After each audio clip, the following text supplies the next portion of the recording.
Hebreus capítulo 11, versículo 1. Você pode acompanhar comigo, por favor? Hebreus 11, 1 diz assim: ora, a fé é a certeza de coisas que se esperam e a convicção de fatos que se não veem.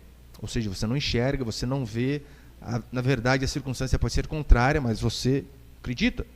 Ora, a fé é a certeza de coisas que se esperam e a convicção de fatos que se não veem. Pela fé, os antigos obtiveram bom testemunho. Pela fé, entendemos que foi o universo formado pela palavra de Deus, de maneira que o visível veio a existir das coisas que não aparecem. Só até aí, tá bom, olha para cá, o restante eu vou explicando durante a pregação. Certa vez eu vi um ateu, aqueles que se dizem que não acreditam em Deus, ele definiu a fé da seguinte forma: fé é uma crença ilógica na ocorrência do improvável. O que ele está chamando é a gente louco, né? Uma crença ilógica na ocorrência de algo improvável. Mas ele está enganado, tremendamente enganado. Segundo a Escritura, a fé é uma crença racional. Nós usamos a cabeça para acreditar, pensamos para acreditar. E não apenas uma crença, uma fé racional, mas uma fé racional nas promessas de Deus, porque é nisso que nós acreditamos. Nós não acreditamos no nada, no além, acreditamos naquilo que a Escritura diz. É nisso que deve estar baseada a minha e a sua fé. É isso que o autor de Hebreus diz aqui: fé, certeza das coisas que se esperam. Você percebe que não é dúvida? Eu não sei, eu tenho dúvida. Não, a Escritura diz que fé é certeza. Certeza das coisas que se esperam e a convicção de fatos que se não veem. Ou seja, talvez você na sua vida hoje também, diante de determinadas circunstâncias, esteja tudo escuro, nublado, e você não esteja enxergando nada. Mas a Escritura diz: certeza das coisas que se esperam e a convicção de fatos que se não veem. Olha, a Bíblia, ela fala o tempo todo contra imagens. Não se sabe exatamente quando as imagens surgiram, mas a Bíblia condena de forma veemente. Por exemplo, se você ler Êxodo capítulo 20, não farás imagem de nada que é no céu, na terra, nem debaixo da terra, né, onde tem os mandamentos fácil. Se você ler o Salmo 115, que também repreende as pessoas que fazem imagens: olha, eles têm boca e não falam, têm nariz, não cheiram, as suas mãos não apalpam, seus pés não andam, som nenhum lhes sai da garganta. Por que a Bíblia condena pessoas que fazem imagem? Porque, olha, independente da imagem que a pessoa faça, concorda comigo que ela só vai conseguir diminuir a Deus? Ainda que você faça bonita, meu irmão, eu trabalhei durante muitos anos. Ô Paulo, acende essa aqui, por favor. Acho que dá para enxergar ali. Se não der, apague depois. Eu trabalhei durante muitos anos com isso daí, por mais que às vezes, dependendo da fábrica, fazia uma imagem bonitinha, um Jesus, cabelo liso e olho azul. Você só vai conseguir diminuir a beleza de Deus, é o que a Escritura diz. Mas o maior motivo que Deus condena a imagem, sabe qual é? É por conta de falta de fé, de você precisar ver alguma coisa para então ter uma esperança maior, ter uma fé maior. E a Bíblia diz que quem precisa ver, na verdade, não está tendo a fé correta. Como eu disse, não se sabe ao exato quando que elas surgiram. A Bíblia relata várias passagens, como por exemplo o bezerro de ouro. Fizeram uma imagem, a serpente de bronze, fizeram uma imagem. Mas com certeza o porquê que fizeram foi para que as pessoas no começo tiveram até uma boa ideia, né? Ajudar. Os gregos, os romanos disseram: olha, vamos fazer a imagem para que as pessoas possam ser estimuladas na fé. Eu vou mostrar para você que isso tem uma aplicação totalmente prática na minha e na sua vida hoje. Os gregos tinham imagem para tudo. Tinham Deus para tudo. Os gregos tinham Afrodite, tinham Poseidon, Deus do mar, tinha Zeus, o Supremo, Deus do Olimpo. Daí talvez você pense assim: pastor, mas nós não temos nada a ver com isso. Vou falar para você que os evangélicos hoje, infelizmente, têm sido mais idólatras do que a maioria dos crentes. Muito mais. Em Atos capítulo 17, a Escritura... Apaguem agora, Paulo, por favor. A Escritura vai dizer assim: para buscarem a Deus, se porventura tateando possam achar, bem que não está longe de cada um de vós. Aqui Paulo está debatendo com os gregos eram politeístas, tinham Deus para tudo. Paulo então começa dizendo: para buscarem a Deus, se porventura tateando, né, apalpando, o possam achar, bem que não está longe de cada um de vós, pois nele vivemos, nos movemos e existimos, como alguns dos vossos poetas têm dito. Sendo, pois, geração de Deus, não devemos pensar que a divindade é semelhante ao ouro, à prata ou à pedra, trabalhados pela arte e imaginação do homem. Olha o que Paulo começa dizendo. Primeiro, as divindades, os deuses que as pessoas fazem, não é apenas aquilo que eles fazem com ouro, com pedra, com madeira, com gesso, mas também aqueles deuses que nós fazemos na nossa mente. O que muitos crentes fazem. Eles idealizam um Deus da sua mente que não tem nada a ver com o Deus da Escritura. Ainda dizem, não, mas o meu Deus faz tal coisa. Às vezes o seu Deus faz, não o Deus da Escritura. Por isso a importância de nós fazermos uma imagem na nossa mente do Deus que é bíblico. Ele continua dizendo, ora, não levou Deus em conta os tempos da ignorância? Agora, porém, notifica aos homens que todos, em toda parte, se arrependam. Lembra aquele episódio onde Paulo chega e ele vê um monte de altar com todo tipo de Deus ali na Grécia. E Paulo então começa a pregar justamente com uma brecha neste caso. Paulo, ele acha um altar que está ali assim, ao Deus desconhecido. Não tinha nenhum Deus. Porque os gregos, eles eram tão temerosos quando eles iam para a batalha, que eles, se fosse uma batalha no mar, eles faziam suas orações para Poseidon. Se era, não tinha batalha aérea na época, né? Toda batalha eles tinham um Deus pelo qual eles oravam. E então eles faziam o quê? Faziam um altar para o Deus desconhecido, porque vai que a gente esqueceu de algum Deus e não fizemos preces a ele. Então vamos fazer preces ao Deus desconhecido. E Paulo então, pegando esta brecha, vem e diz, olha, eu venho pregar sobre esse Deus que é o Deus desconhecido. E com base nisso começa a falar de Jesus Cristo para aquelas pessoas. Esses deuses gregos, para os católicos, você sabe no que virou, né? Virou Maria, virou José, Pedro, Expedito, Antônio. Um absurdo, né? Achar que uma imagem vai fazer você casar. Mas você pensa assim, pastor, mas nós não temos problema com isso. O que isso tem a ver conosco? Tudo. Porque a idolatria hoje dentro da igreja evangélica tem sido maior, infelizmente, do que muita parte do catolicismo. Você percebeu o tanto de mandingas que se vê dentro da igreja evangélica hoje? Não se vê, você não se vê imagem da senhora Aparecida, do Expedito, não se vê. Pô, mas o tanto de óleo ungido, ó, pega esse olhinho e leva para sua casa, passa no umbral e toda a maldição vai parar. Rosa ungida, põe lá na porta da sua casa e toda a maldição vai para a rosa e a rosa vai murchar. Meu Deus, está fora do pé, claro que vai murchar. Mas as pessoas não conseguem perceber essa idolatria. É o lencinho para você colocar debaixo do travesseiro. O martelinho da quebra de maldição. Eu vi esse dia vassoura consagrada. Para que serve isso, meu Deus? Você tem que consagrar a mão da mulher, da esposa, para varrer a casa, e não a vassoura. Mas as pessoas não conseguem perceber essa idolatria dentro da igreja evangélica. Ficam condicionados. Nós oramos com esse manto aqui lá no monte. Você tem que vir na campanha dos 7 dias e tocar no manto. Você percebeu que o poder não está mais em Deus? Não está mais em Cristo? Mas está condicionado a você fazer algo, tocar no manto, levar o nome para cima do monte, e por aí vai. É terrível essas coisas. Isso tudo, meu irmão, sem sombra de dúvida, é macumba evangélica, pode ter certeza. Eu sei que às vezes o nome é meio forte, mas nada expressa melhor do que macumba gospel. As pessoas que fazem todo esse tipo de rituais terríveis aí. Pastor, mas calma aí, a Bíblia diz que Paulo, certa vez, deu o seu lenço para que pessoas fossem curadas. E realmente tem essa passagem. Só que olha o contexto. Paulo não podia ter tal pessoa, então ele fez isso. Falou, leva meu lenço lá e ora com a pessoa. E a pessoa foi curada por conta disso. Mas Paulo, todavia, não instituiu doutrina do lenço que cura. Não fez isso de forma alguma. E pode ter certeza, se Paulo soubesse que os crentes iam usar essa passagem como artimanha para fazer essa macumba dentro das igrejas, ele não teria feito. Com certeza não teria feito. Agora, eles pegam esse exemplo de Paulo, né? Paulo mandou o fulano levar o lenço dele lá e orar para o outro. Mas você percebeu que ninguém usa aquele método que Jesus usou para curar um cego?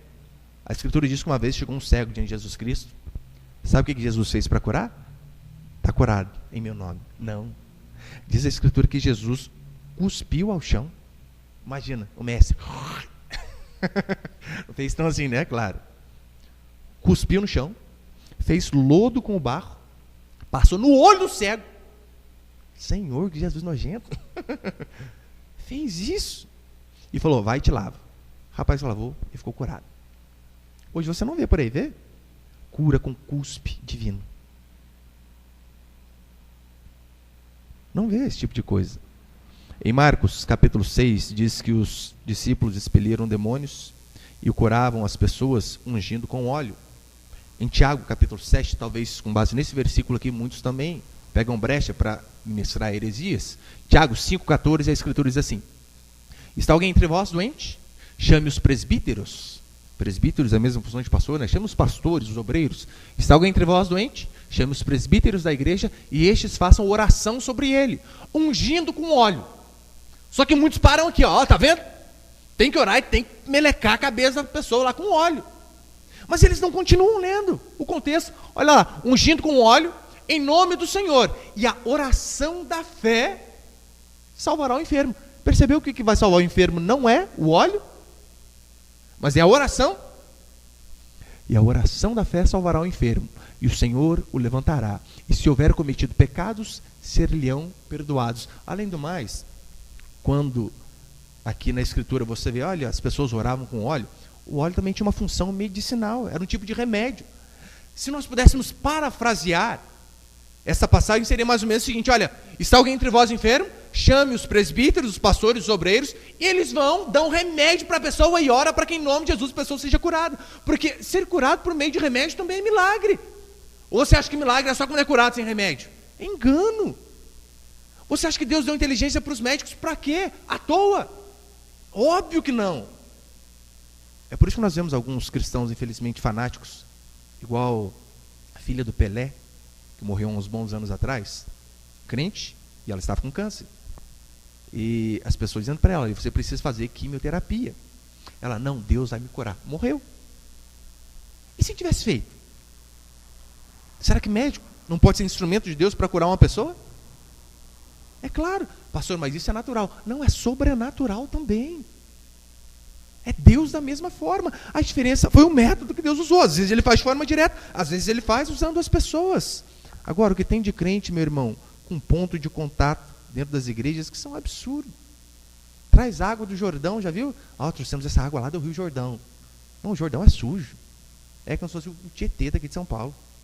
Não tem poder nenhum aquela água. Só que eles fazem toda uma mística achando que, Jesus foi batizado lá. E qual o problema? Igual, já viu crente que é batizado aqui, mas quem tem dinheiro é óbvio, né? Eu quero ser batizado lá em Israel, no Jordão. Porque o batismo daqui não valeu, que foi no xisto? Vale do mesmo jeito. A Escritura diz que é um só batismo e pronto, acabou. Não sejamos ignorantes, como Paulo diz, né? Não sejamos ignorantes. Essa questão de tocar, ver, sentir, tudo isso é oposto à fé verdadeira. Porque a fé verdadeira foi como nós lemos aqui: certeza das coisas que se esperam e a convicção de fatos que se não veem. Eu quero passar aqui então alguns princípios apenas da verdadeira fé bíblica. Primeiro, pela fé somos salvos e justificados. É o que a Escritura diz. Para isso é necessário fé. Paulo em Efésios 2:8, ele vai dizer assim: pela graça sois salvos, mediante a fé. Ou seja, o meio de salvação é a fé. E esta fé não vem de vós, é dom de Deus. Não vem de obras para que ninguém se glorie. Paulo deixa bem claro, né? A fé é apenas um meio de salvação. Mas até a fé que nós tivemos para ser salvo não vem de nós, é dom, é presente de Deus. Para quê? Para que ninguém se glorie. Porque senão teria gente de crente se gloriando. Mas eu pelo menos tenho fé, o fulano não tem. Hoje em dia já tem, não é? Eu pelo menos tive fé para aceitar Jesus, o fulano lá não teve. Meus irmãos, a fé que você tem foi Deus que deu. Você está se gloriando do quê? Pela graça sois salvos mediante a fé, e esta fé não vem de vós, é dom de Deus. Não vem de obras para que ninguém se glorie. Por que, meu irmão, que a salvação tem que ser pela graça? Tem que ser de graça, tem que ser pela fé? Ora, porque se fosse por obediência aos mandamentos, nenhum de nós teríamos obedecido e teríamos conseguido a salvação. Pode ter certeza disso. Eu posso provar para você que você não obedece os mandamentos. Todos os que mandam, não. Você pode ser, sim, obediente, mas para chegar no padrão de salvação, nenhum de nós consegue. Jesus, então, ele começa a explicar como verdadeiramente funciona a lei. Os fariseus, eles pensavam assim: olha, não mate, é o que a Bíblia diz. Espero que você nunca tenha matado ninguém. Pastor, estou livre disso. Não roube. Pastor, também nunca fiz isso. Não furte. Não adultere. Pastor, estou livre. Aí Jesus, então, ele vem e começa a explicar a lei. Ouviste o que foi dito? O que Jesus está fazendo? Ele não está dando uma nova doutrina, uma nova lei. Ele está apenas explicando de forma correta o que eram aqueles mandamentos. Ele estava dizendo assim: olha, vocês entenderam errado. Eu vou explicar para vocês o que verdadeiramente é não mate. E ele vem e diz: ouviste o que foi dito? Não matarás? Eu, porém, vos digo. A interpretação correta é: aquele que desejar o mal para o próximo cometeu o homicídio. Você percebeu que o homicídio é muito além de você enfiar uma faca em alguém, dar um tiro em alguém? Mas quando você deseja o mal para a pessoa, a Bíblia diz que você é réu, que você pecou. Ouviste o que foi dito: não adulterarás? Eu, porém, vos digo: aquele que apenas olhar para uma pessoa com intenção impura já cometeu adultério. Ou seja, o adultério é mais do que um ato externo carnal, é o que vem na mente. Se veio à mente, a Bíblia diz que é pecado da mesma forma. E é sério, e é grave, é necessário arrependimento para Deus. Se você pensou e se você de fato executou o ato, é a mesma coisa. A Bíblia diz que nós não devemos desejar as coisas dos outros, não cobiçarás. Olha, eu acho que não tem um ser humano na face da terra que nunca errou, principalmente nesse pecado. Não cobiçar. Às vezes é o salário do próximo, a casa, o carro, as circunstâncias financeiras, os filhos, as amizades do próximo. A Bíblia diz, não cobiçarás. Esse é o padrão. Por que nós temos que ser salvos pela graça? Porque, convenhamos, quem consegue cumprir esses mandamentos? Eu não sei quanto a você, eu não consigo. Eu não dou conta. Eu oro todo dia, Deus me capacita, porque por mim mesmo não dá. É muito difícil. Mas essa é a condição para ser salvo. Quantos aqui podem dizer, não, pastor, eu tenho exatamente esse perfil que o senhor acabou de dizer. Eu sou esta pessoa que o senhor acabou de descrever. Ninguém. É por isso que a salvação tem que ser pela graça. Eu e você precisamos de fato entender o que Paulo diz em Romanos 3. Não há um bom. E ele ainda é redundante. Nenhum sequer. Não há quem entenda, não há quem faça o bem. Todos se extraviaram e a uma se fizeram inúteis. Paulo está dizendo que não há pessoas boas o suficiente neste mundo para alcançarem a salvação. Se nós entendêssemos isso, muitos dos porquês da nossa vida seriam erradicados, pode ter certeza. Por que às vezes você vive reclamando, murmurando? Ai, mas eu não tenho tal coisa. Ai, a casa ruim. Ai, o carro que dá problema. Ai, a bicicleta que fura o pneu. Ai, o salário. Ai, o emprego que não tem. Por que você vive reclamando? Sabe por quê? Porque você não se vê na condição de pecador ainda. Você não se vê na condição que você não merecia nem isso. Nada dessas coisas. É por isso que você vive reclamando. Agora, se nós entendêssemos que de fato nós não somos bons, que nós merecíamos a condenação ao inferno, meu irmão, muitos desses porquês iriam por água abaixo. Você não ficaria perguntando por quê, mas você ficaria muito mais grato dizendo, Senhor, obrigado porque eu tenho muito mais que eu mereço. Eu não merecia nem isso.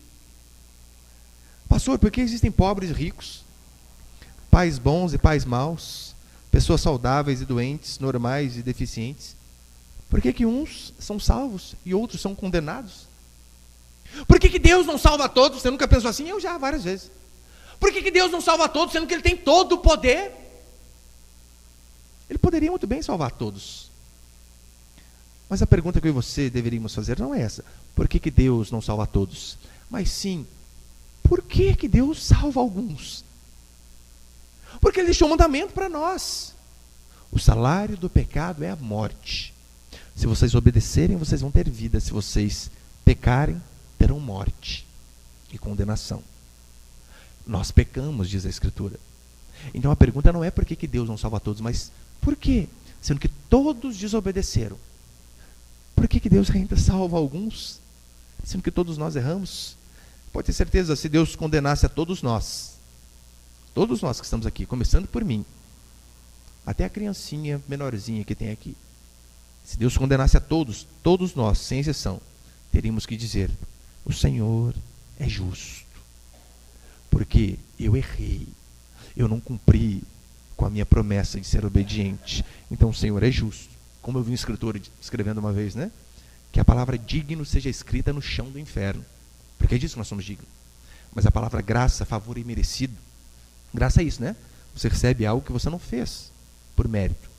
Que a palavra graça, favor e merecido esteja escrito nos umbrais da porta do céu. Só há uma forma de sermos salvos. A Escritura diz que é pela graça, pela fé em Jesus Cristo.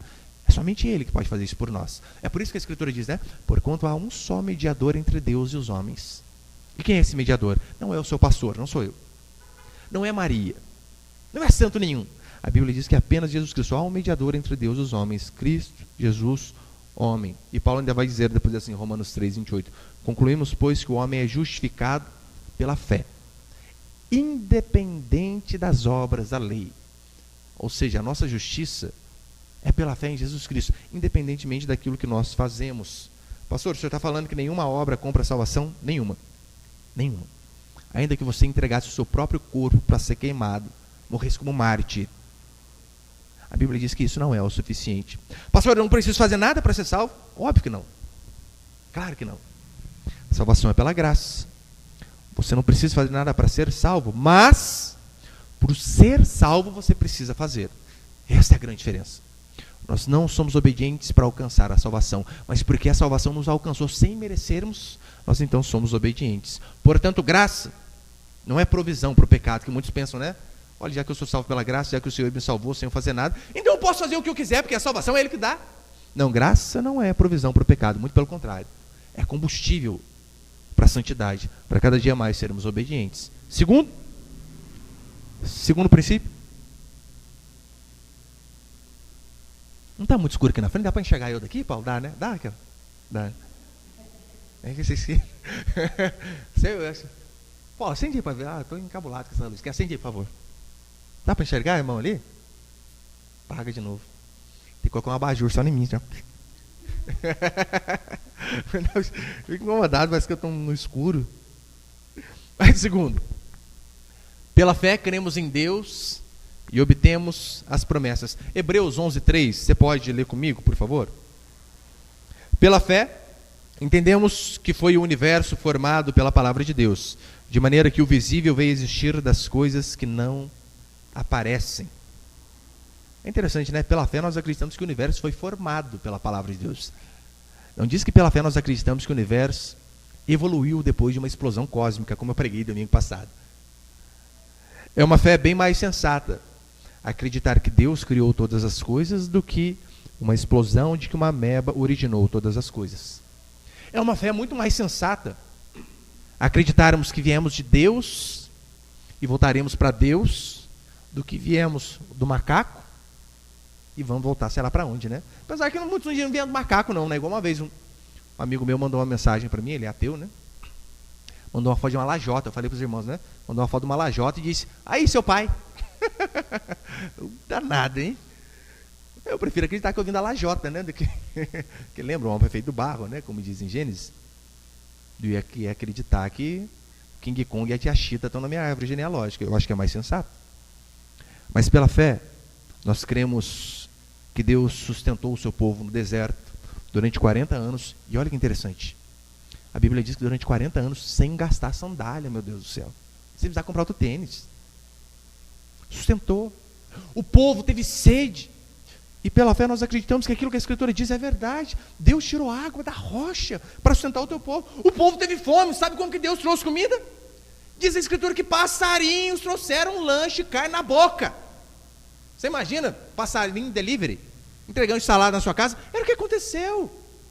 Pela fé, de fato, nós acreditamos e obtemos essas promessas de Deus, de que Deus vai continuar sustentando a mim e a você. Porque convenhamos, se Deus pôde curar a Naamã, que era leproso, Naamã era general do exército, comandante. Sua armadura era maravilhosa, suas medalhas com decorações eram muitas. Mas por dentro era leproso, doente, uma doença que não tinha cura. Ora, se Deus curou Naamã, Ele não pode curar um câncer hoje? Ele não pode curar uma enfermidade, uma tuberculose, seja lá o que for? É óbvio que pode.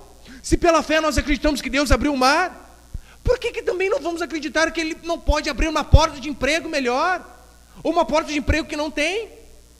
Mesmo em tempos de crise, em tempos de dificuldade, temos que sim acreditar. Uma vez eu ouvi uma história de um menininho, ele muito cristão, os pais dele ensinavam para ele sempre a Escritura. Ele chegou na escola, e o professor tirando sarro dele, Zezinho, você acredita nesse negócio que Deus abriu o mar? Que Deus afogou o exército lá no Mar Vermelho? E o professor começou a dar alguns dados que eram corretos. Eu fui estudar depois, é verdade, rapaz. Tem uma parte lá do Mar Vermelho que determinada época do ano, a maré baixa e baixa muito. Você já foi algumas vezes na praia, que às vezes você está lá longe e a água está na cintura ainda, que a maré está bem baixinha? Às vezes acontece, né? Em algumas épocas acontecia isso e também lá na região do Mar Vermelho. Então ele disse, Zezinho, é idiotice acreditar que Deus abriu o mar, porque lá dava para atravessar a pé. O povo atravessou no máximo, foi a pé, ali com a água na cintura. Então o Zezinho, muito sábio, né? Disse assim, professor, olha, se o senhor está falando que lá a altura era de 1 metro do Mar Vermelho, o senhor está aumentando ainda mais o milagre do meu Deus. Porque o senhor está falando então que Deus afogou o exército inteiro de Faraó com 1 metro de água. Deus é maravilhoso mesmo. O senhor só aumenta o milagre. Mas nós sim, é óbvio que acreditamos. Pela fé nós cremos, como diz a Escritura, que só em Jesus cerca de 300 profecias se cumpriram. E se todas essas profecias se cumpriram, nós podemos ter paz o suficiente para acreditar naquilo que ele disse. Eu vou preparar morada e assim que estiver pronto, eu vou voltar para resgatar aqueles que se arrependeram dos seus pecados, aqueles que creram em mim, que o Senhor de fato um dia enxugará dos nossos olhos toda lágrima. Nós podemos sim acreditar. Pela fé a Escritura diz que nós obtemos essas promessas. No versículo 11, acompanhe comigo Hebreus 11, por favor. O versículo 11 diz assim: pela fé também, a própria Sara recebeu o poder para ser mãe, não obstante o avançado de sua idade, pois teve por fiel aquele que lhe havia feito a promessa. Eu falei quarta-feira para os irmãos, Sara tinha 90 anos, meus irmãos, quando teve filho. Seu marido 100. E detalhe, 90 anos, era estéril, não tinha tido filho até aquela hora. Mas é interessante que Sara, diferentemente de seu marido, a Bíblia diz que Abraão olhou para o seu corpo amortecido você sabe, né? 100 anos não sobe nada. Mas a Escritura diz que Sara, não obstante avançado em idade, teve por fiel aquele que lhe havia feito a promessa. Talvez é por isso que Maria acreditou também depois. Calma aí, Sara era estéril, teve filho? Por que eu não posso ter filho sem marido? Claro que posso. É pela fé que nós acreditamos. Em Romanos capítulo 4, a Escritura diz assim: Abraão, olha que interessante. É algo que realmente a gente deve pegar esses versículos e colar na cabeceira da cama, para lembrar na hora da dificuldade. Abraão esperando contra a esperança. Ou seja, ele olhava ao redor dele, não dava para acreditar. Mas em vez de ele olhar para a circunstância, ele olhou para cima. É o que diz a Escritura. Abraão, esperando contra a esperança, creu para vir ser pai de muitas nações. Segundo lhe fora dito, assim será a tua descendência. Essa era a promessa do Senhor. E sem enfraquecer na fé, embora levasse em conta o seu próprio corpo amortecido, sendo já de 100 anos e a idade avançada de Sara, não duvidou por incredulidade da promessa de Deus, mas pela fé se fortaleceu, dando glória a Deus, estando plenamente convicto de que Ele era poderoso para cumprir o que prometera. Isso é fé. É Abraão olhar, eu tenho 100 anos, não tem Viagra, na minha época não tinha. Minha esposa tem 90. Qual casal dessa idade tem filho? Mas ele esperou contra a esperança. Ele diz, olha, não interessa as circunstâncias. Eu creio que aquele que prometeu, ele é fiel para cumprir. E assim também na minha, na sua vida. Por que às vezes a gente olha para esse exemplo de Abraão, olha, grande homem de fé, e às vezes a gente deixa de acreditar nesse Deus dentro da nossa casa, porque achamos que é um Deus distante, que é o Deus de Abraão, e esquecemos que também é o nosso Deus. É isso que eu e você devemos sempre trazer à memória. A Escritura diz que Caleb, Deus prometeu, olha, eu vou dar a terra prometida para você. 45 anos se passaram. Você imagina você aguardar uma promessa durante 45 anos? Eu não tenho de idade, falta muito ainda. 45 anos. Você pensa assim, pastor, quem que ora por alguma coisa 45 anos, esperando, sem desanimar? Caleb. Caleb, quando ele vai entrar na terra prometida, ele diz assim, tal qual era a minha força 45 anos atrás, assim é minha força hoje. Ou seja, eu não perdi a esperança em nenhum momento. Passaram-se 45 anos? Sim. Mas esses 45 anos eu não deixei de acreditar naquele Deus que me prometeu há 4 décadas atrás. Eu acredito nele, acredito. E por isso eu estou tomando posse. Eles creram nas promessas, eles não desfaleceram. O problema é que muitos de nós começam até acreditando, mas no meio do caminho vai desanimando. Vai falar que não é, você vem para a igreja, no começo você vem animado. Uhul! Vai dar tudo certo, vai vir emprego, a família vai ser bênção, os filhos vai ser tudo certinho. E às vezes as coisas acabam não andando do jeito que você queria. O que acontece? Você vai desanimando, você vai murchando. Ou às vezes até uma coisa que você está orando, fala, nossa, 3 meses orando, 1 ano, 2, 5 anos, você desanima.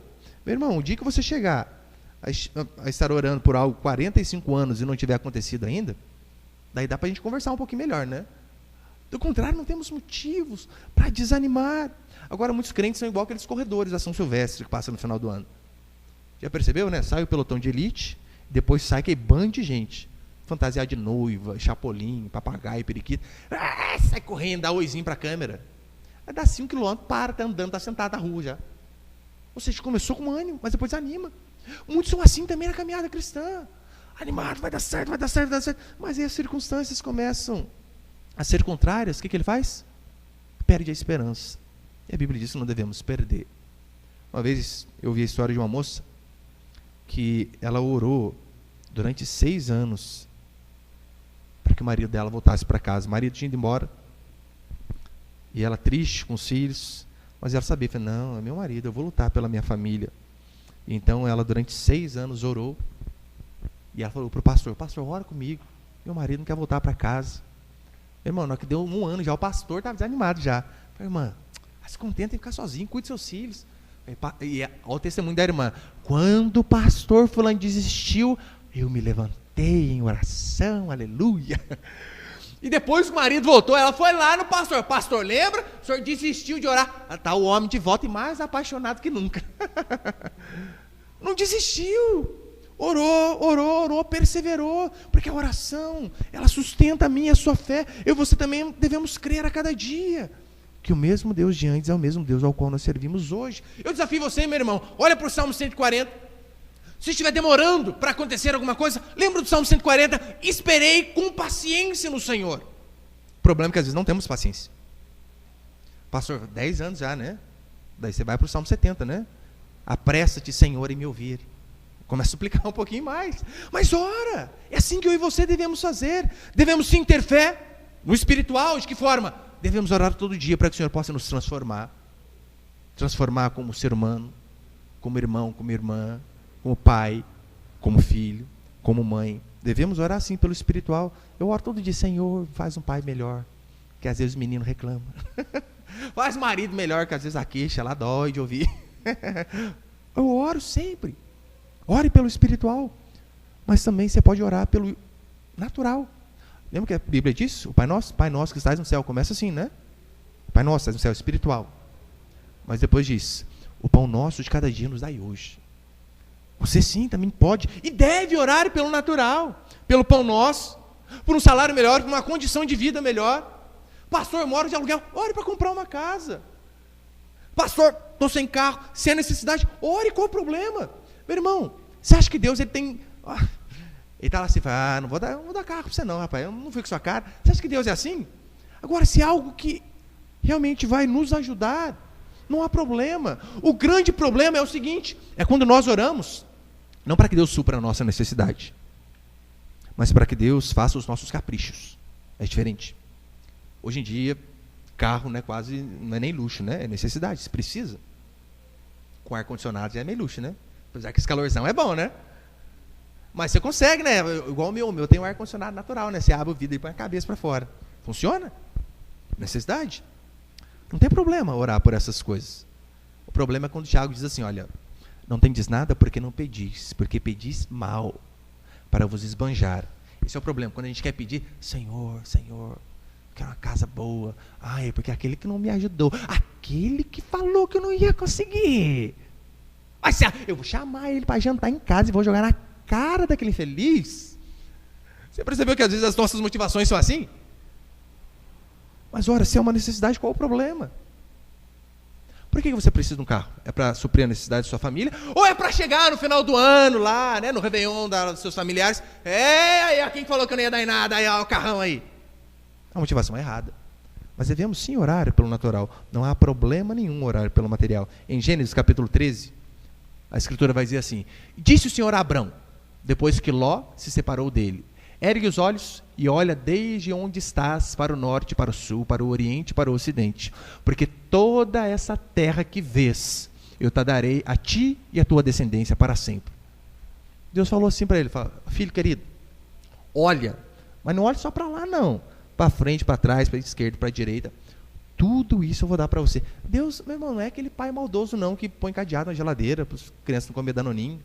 Deus, Ele tem prazer em nos abençoar. Se nós pedirmos da forma correta, é claro. Agora nós chegamos diante de um Deus soberano, poderoso, que pode todas as coisas, diante de um oceano com conta-gota, né, Senhor? Dá só um pouquinho. Quantos que uma vez um rapazinho... pensei que era 45, 35. Quantos terminando já? Quantos que uma vez um rapazinho ficou adolescente, depois ficou velho, morreu, chegou no céu e começou a reclamar com Deus, né? Senhor, quantas coisas eu fui privado lá na terra. Precisei de bicicleta e tu não me deste. Precisei de moto e não recebi. Precisei de carro e fiquei sem. Precisava de uma casa melhor e morava no fundinho de aluguel. Senhor, o Senhor me privou de muitas coisas. Então o anjo vai e abre um galpão, diz assim: meu filho, essas bênçãos estavam tudo aqui, ó. Tudo que você falou aí não está aqui? Nossa, está mesmo. Era sua, você não pediu, rapaz, era só pedir que Deus mandava. Muitas vezes nós somos assim, né? Ai, se eu pedir para Deus, eu vou estar pedindo muito. É claro que vai. Aí pede com gosto, tem que pedir, fazer o quê? É assim que nós temos que fazer. Seja um pidão, meu irmão, diante de Deus, em nome de Jesus. Tem vergonha não. Devemos de fato crer, colocar o pé na água. Salmo 119, o salmista vai dizer assim: alegro-me nas tuas promessas como quem acha grandes despojos. Sabe quem vai para a guerra e está vendo só escombros, de repente acha um monte de coisa boa, importante? A Bíblia diz que assim são as promessas de Deus. O problema é que às vezes a gente não acha, né? 1 Reis, capítulo 5, 1 Reis, capítulo 8, vai dizer assim: bendito seja o Senhor, que deu repouso ao seu povo Israel, segundo tudo que prometera. Nenhuma só palavra falhou de todas as suas boas promessas feitas por intermédio de Moisés, seu servo. Nenhuma das promessas de Deus falhou. E com certeza, em relação a mim, você também não vai falhar. E terceiro e último para encerrar: pela fé abandonamos o pecado. Você pode acompanhar comigo? Hebreus 11, versículo 24, por favor. Pela fé Moisés, quando já homem feito, recusou ser chamado filho da filha de Faraó, preferindo ser maltratado junto com o povo de Deus a usufruir dos prazeres transitórios do pecado. Ele está dizendo aqui o seguinte: olha, todo o prazer que esse mundo oferece é passageiro, é transitório. Verso 26. Porquanto considerou o opróbrio é humilhação, porquanto considerou a humilhação de Cristo por maiores riquezas do que os tesouros do Egito, porque contemplava o galardão. Pela fé, ele abandonou o Egito, não ficando amedrontado com a cólera do rei, antes permaneceu firme como quem vê aquele que é invisível. Olha para cá, por favor. Alguns teólogos chegam a dizer que Moisés seria o próximo faraó. O faraó era o homem mais importante do mundo, porque o Egito era a potência da época. O faraó, a princípio, não tinha filhos, só filhas. Haja vista que uma filha de faraó pegou Moisés, lembra lá no rio? Alguns teólogos chegam a dizer, alguns comentaristas chegam a dizer que ele seria o próximo homem mais importante do mundo. Seria o filho do Donald Trump, para você ter uma ideia. Manda demais. Mas aqui em Hebreus diz que ele preferiu não usufruir dos prazeres transitórios do pecado. Você consegue imaginar? Alguém que pode... Meu irmão, você já deve ter visto uns vídeos dos cafajestes lá, dos filhos do Lula, em iate, com um monte de prostituta, gastando dinheiro a rodo, bebidas caras, dinheiro nosso, né? Ele era presidente, o filho dele fazia tudo, podia tudo. De forma ilegal, é óbvio, mas podia tudo. Moisés era para ser muito mais, e de forma honesta, claro, né? Ele poderia usufruir do que ele quisesse, mas a Escritura diz que ele preferiu sofrer com o povo de Deus a usufruir dos prazeres transitórios do pecado, porque ele sabia: tudo isto que o mundo oferece, todo prazer que o mundo oferece, passa. Eu prefiro ser fiel a Deus. E diz a Escritura que pela fé ele abandonou o Egito, né? Não quero essa vida. Eu prefiro sofrer com o povo de Deus a realmente usufruir de tudo isso que tem oferecido, porque ele sabia: Deus é muito melhor que tudo e qualquer coisa. Ainda que as coisas do mundo, eu estou falando das coisas lícitas. Olha, tem coisas lícitas que são muito prazerosas. Por exemplo, casar é uma benção, ter filho, ter uma condição financeira boa para poder dar o melhor para os filhos é bênção. Só que você sabe, essas coisas também ficam aqui. É óbvio que ficam aqui. Mas a Escritura diz que pela fé nós podemos abandonar o pecado. Eu posso dar para você N exemplos de pessoas que depois que vieram para a igreja, se converteram de verdade, foram libertas das drogas, dos vícios, da imoralidade. Eu sempre cito, né, a minha mãe, que fumou durante 35 anos de idade. 35 anos fumando. E foi liberta mediante a graça de Deus. Pela fé nós abandonamos o pecado. Pela fé nós podemos ser livres da mágoa. Porque você sabe, a mágoa é pecado, e grave. Falta de perdão. Sendo que o mandamento é: perdoa. Olha a oração, Senhor, perdoa os nossos pecados, assim como nós perdoamos a quem nos tem ofendido. Qual que é a condição para que Deus nos perdoe? Que nós também venhamos a perdoar aquele que nos ofende. Pela fé nós podemos, sim, abandonar a impureza desse mundo perdido e tenebroso. Porque você sabe, a prostituição, a imoralidade hoje em dia é absurda. É na TV, é nos outdoors, para tudo que é lado, a sensualidade. Mas pela fé nós podemos vencer, é óbvio que podemos. David Wilkerson fala que nos guetos ali de Nova York, então ele começou a pregar o evangelho para algumas pessoas e alguns rapazes se arrependeram e decidiram, falaram, não, eu quero a Cristo. E sabe o que as meninas dali fizeram? Quando eles começaram a pegar firme, começaram para a igreja, as meninas tiravam a roupa com seis de fora, dizendo assim, olha, vocês querem nós ou o seu Jesus? Só para tentar os caras. E mesmo assim, se nós de fato acreditamos que em Deus nós podemos vencer, até essas coisas, é possível. Olha, eu vi o testemunho de um rapaz uma vez, terrível, né? Falou que ele estava com a namoradinha dele, para lá dentro do motel. Jesus amado. Já estava quase consumado o ato, terrível. Então ele disse que enquanto ela foi ao banheiro, ele começou a orar, Senhor, Senhor, Senhor, não acredito que eu vou fazer, Senhor, me livra! Ele falou que deu uma bica na porta. Põe essa roupa que eu vou levar você pro seu pai agora! Vai ser assim não, se quiser na casa primeiro. Irmão, se não é Deus fazendo uma coisa dessa, o que é? Pela fé, é óbvio que nós podemos vencer toda e qualquer circunstância, toda e qualquer adversidade. Pela fé em Deus, meu irmão, nós podemos ser puros, mesmo em um mundo corrompido, mesmo em um mundo podre. O que pode ser feito através da fé, né? Para encerrar, versículo 30, você pode acompanhar comigo? Alguns exemplos maravilhosos de fé. Versículo 30.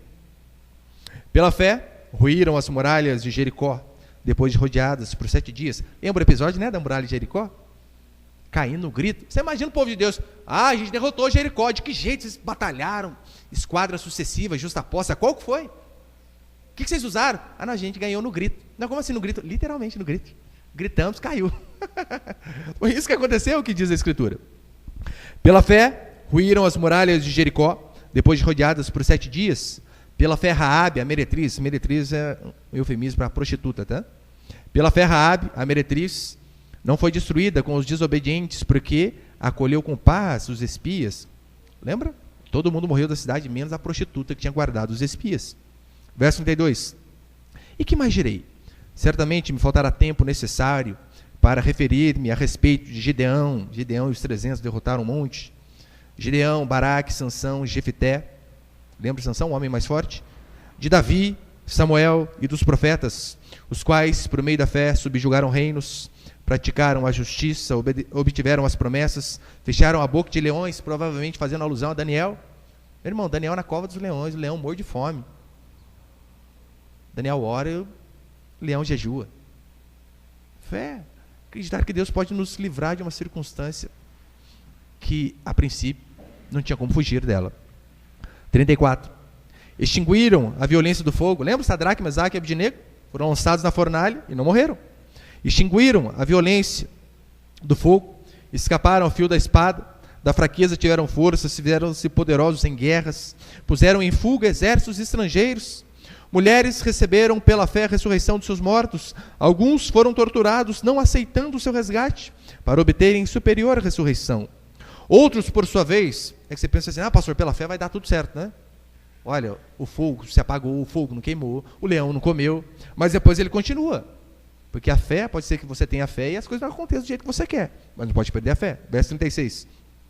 Outros, por sua vez, passaram pela prova de escárnios e açoites, foi o que aconteceu com Paulo. Sim, até algemas e prisões. Foram apedrejados, provados, cerrados pelo meio.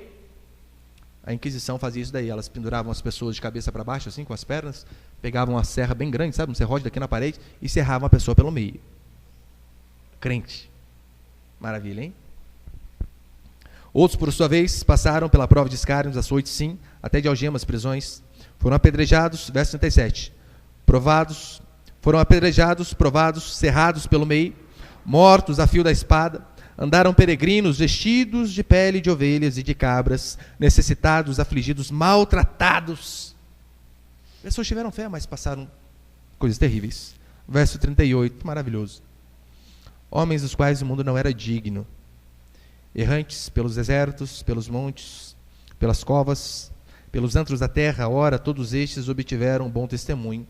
Por sua fé, não obtiveram, contudo, a concretização da promessa, por haver Deus provido coisa superior a nosso respeito, para que eles, sem nós, não fossem aperfeiçoados. Olha para cá só um instante. Olha que legal, né? Muitos viram Deus fazendo milagres pela fé. Muitos oraram e Deus não fez o milagre que eles pediram. Sabe o que aconteceu? Continuaram acreditando. Não mudaram. Não, se Deus não fez nesse mundo, que Ele vai fazer no outro. E essa deve ser a nossa esperança. Depois, o capítulo 12, na verdade, é só continuação. Olha, continua lendo comigo, capítulo 12, versículo 1. Portanto, também nós, visto que temos a rodear-nos tão grande nuvem de testemunhas, desembaraçando-nos de todo o peso do pecado que tenazmente nos assedia, corramos com perseverança a carreira que nos está proposta. Está dizendo, olha, olhemos para esses irmãos e tenhamos a fé que eles tiveram. É o que o autor de Hebreus está falando para nós. Verso 2, olhando firmemente, onde deve ser o nosso objetivo? Olhando firmemente para o autor e consumador da nossa fé, Jesus Cristo, o qual, em troca da alegria que lhe estava proposta, suportou a cruz, não fazendo caso da ignomínia, está sentado à destra do trono de Deus. Considerai, pois, atentamente aquele que suportou tamanha oposição dos pecadores contra si mesmo, para que não vos fatigueis demasiado em vossa alma, desmaiando em vossa alma. Ora, na vossa luta contra o pecado ainda não tendes resistido até o sangue. O que ele está dizendo é o seguinte: diante de toda e qualquer circunstância, primeiro, creia que Deus é poderoso para reverter. Sim, e vamos orar até o fim por isso. Até o fim vamos orar pela cura. Todavia, se a cura não vier, não vamos perder a esperança. Não vamos. O casamento acabou, vamos orar até o fim para que Deus restaure. Se não restaurar, vamos continuar crendo em Deus da mesma forma. É isso que a Escritura diz. Olhando para o autor e consumador da nossa fé, com os olhos sempre em Jesus Cristo, jamais perdendo o foco. O problema é que às vezes eu e você deixamos de olhar para Cristo, deixamos de mirar a Ele e começamos a fazer igual Pedro. Lembra Pedro? Enquanto ele estava andando sobre as águas, olhando para Jesus, ele estava andando sobre as águas. Mas quando ele começou a reparar nos ventos e nas ondas, nas circunstâncias, diz a Escritura que ele começou a afundar. Mas mesmo aquele homem afundando, ele diz: Senhor, tem misericórdia. O Senhor estende a mão e o traz de volta à tona. Para mostrar que os nossos olhos, o nosso foco deve sempre estar em Cristo. Sempre mantermos os olhos firmes no nosso Senhor. Em nenhum momento aqui no livro de Hebreus, na carta aos Hebreus, você vê alguma coisa parecida com muitas igrejas, mandinga de, olha, leva a toalhinha pela fé. Olha o absurdo, né? O cara está com uma dívida, o pastor falou para ele, pega a toalhinha, vai lá, põe na porta do banco e sua dívida vai sumir. Meu Deus, que ignorância. Calma aí, mas sumiu sua dívida, então alguém teve prejuízo, o dono do banco teve prejuízo. Daí Deus, para ajudar você, prejudica outro. Daí está lá, você está orando, Senhor, eu quero uma esposa, mas eu quero aquela esposa do Joãozinho lá. Você quer que Deus acabe com a família para fazer a sua? Em nenhum momento nós vemos esse tipo de mandinga, mas nós vemos pessoas que, mesmo sem ver, mesmo diante da dificuldade, mesmo nos dias de crise, Deus fazendo bem, Deus não fazendo, a fé permanecia. Assim como Sadraque, Mesaque e Abednego disseram, né? Se Deus, ao qual nós servimos, lembra? Nós vamos jogar vocês na fornalha de fogo. Meu irmão, o negócio era quente para arrebentar. O soldado que abriu a tampa da fornalha morreu queimado. Pra você ter uma ideia como que era. Então, eles dizem assim, olha, vocês não temem a fornalha de fogo ardente? E eles então dizem, se o nosso Deus, ao qual cremos, quiser nos livrar da fornalha, Ele nos livrará. Se não quiser, saiba, ó rei, que não adoraremos a imagem que o Senhor levantou. Isso é fé. Se Deus quiser livrar, bem. Se não quiser, vamos continuar sendo fiéis e obedientes. Isso é fé. Amém, meus irmãos?